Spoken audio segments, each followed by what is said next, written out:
et bienvenue dans cette nouvelle séance des livres comme des gourmandises, version vidéo spéciale pandémie Covid. Donc voilà, je vais vous présenter aujourd'hui trois de nos nouveautés du mois de février. Donc on va démarrer avec un livre paru chez Gallimard.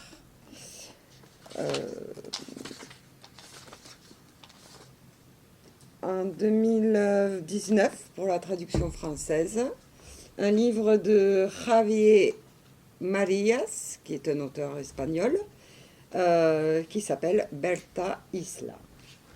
C'est l'histoire en fait de deux personnes, d'un couple, Berta et Thomas, qui se sont rencontrés au lycée, qui s'aiment depuis qu'ils se sont rencontrés et qui ont décidé de faire leur vie ensemble.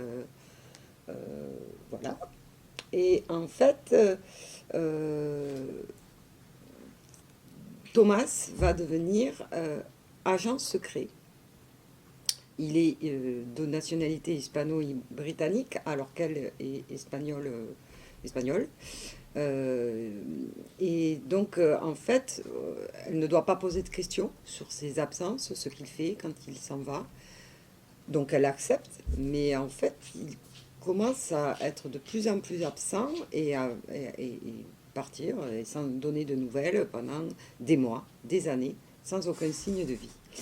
Et donc, dans ce roman, on va avoir trois voix qui vont s'exprimer. Celle du narrateur, celle de Thomas, qui va nous faire découvrir le quotidien d'un agent secret qui vit à Londres, voilà. Et également celle de Berta, qui se transforme un peu en Pénélope, attendant son Ulysse, puisque donc, elle attend. Voilà. On est un peu sur les thèmes de Martin Guerre. Donc, un roman très original, où donc on va découvrir le quotidien d'un agent secret des services britanniques à Londres, à Berlin, à Madrid, pendant la guerre des Malouines, etc. Puisque donc le roman démarre, il se marie dans le début des années 70. Et savoir aussi le quotidien de cette femme qui attend son mari sans aucune nouvelle, qui accepte cette règle du jeu et qui, voilà, attend patiemment le retour de son être aimé. Voilà, donc on est à la fois un peu dans un roman d'espionnage, puisqu'il y a quand même l'histoire du service secret, mais aussi une histoire l'histoire d'un couple, d'une famille, le quotidien à Madrid de Berta, ce personnage donc de femme très important dans le roman. Voilà, donc je vous conseille la lecture de ce livre, qui est très bien écrit, parce que Javier Marías c'est un auteur, un des auteurs espagnols actuels les plus en vogue, avec une qualité d'écriture incontestable. Le deuxième ouvrage que je vous présente aujourd'hui est un essai de Alain Corbin, paru chez Albin Michel en 2020, au titre Terra Incognita, une histoire de l'ignorance. Alors, ce qu'il faut savoir avant d'emprunter ce livre ou de le lire, c'est que Alain Corbin, c'est un historien spécialiste du 19e siècle en France. Et donc, ce livre va parler de sa période de prédilection. On n'est pas dans une histoire de l'ignorance depuis le début de l'humanité.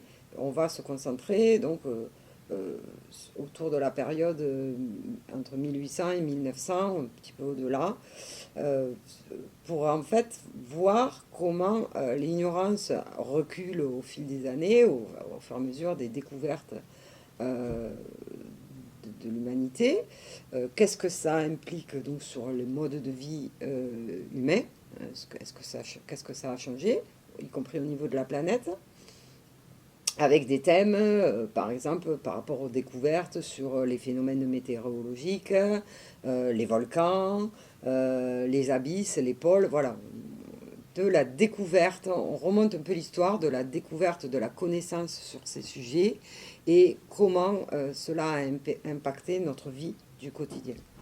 Donc c'est un ouvrage qui s'adresse, alors qui est de vulgarisation, ouais, c'est un ouvrage qui se lit, il n'y a pas besoin d'avoir fait une thèse sur la météo pour le lire, c'est un ouvrage de vulgarisation. Mais voilà, qui se concentre autour de thèmes un petit peu scientifiques. Donc il faut déjà avoir envie et l'intérêt pour ces sujets.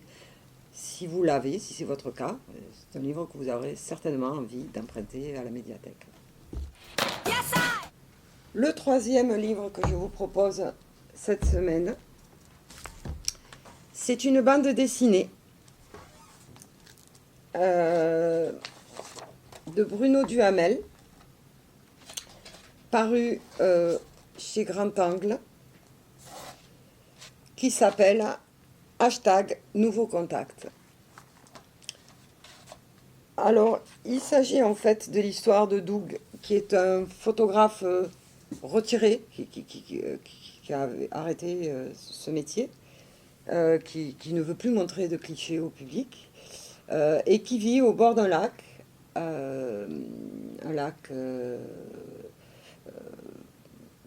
voilà, de Castelloc, ça s'appelle.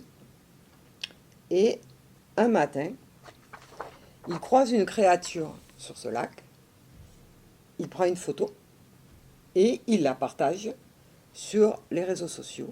Donc on a le réseau social Twister, qui est un petit peu l'équivalent du vrai Twitter. Et quand il va poster cette photo, va se passer ce qu'il ne voulait pas déclencher. C'est-à-dire que la photo va faire le buzz sur Internet et va circuler sur tous les réseaux sociaux. Et au final, on va se retrouver avec des hordes de photographes au départ, journalistes, puis des touristes, des curieux qui vont venir envahir ce coin tranquille et paumé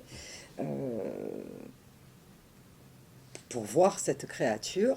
Et donc, vous l'aurez compris, c'est une histoire un petit peu satirique sur notre mode contemporain et sur les réseaux sociaux, ce que ça peut entraîner comme finalement catastrophe pour ce lieu qui était si calme et paisible, qui devient surpeuplé avec des gens qui jettent des détritus, qui ne font pas attention, qui détruisent...